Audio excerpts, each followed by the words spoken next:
अस्सलाम वालेकुम नाजरीन। सहाफ़ी हैं मतीउल्लाह जान साहब, उन्होंने बहुत अच्छी बात कही है। उनका ये कहना है कि इमरान खान साहब के पास वक्त बहुत ज़्यादा है।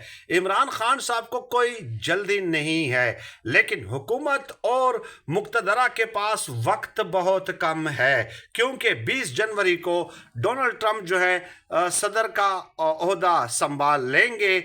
उसके बाद इस हुकूमत के लिए मुश्किलात में इजाफा होगा।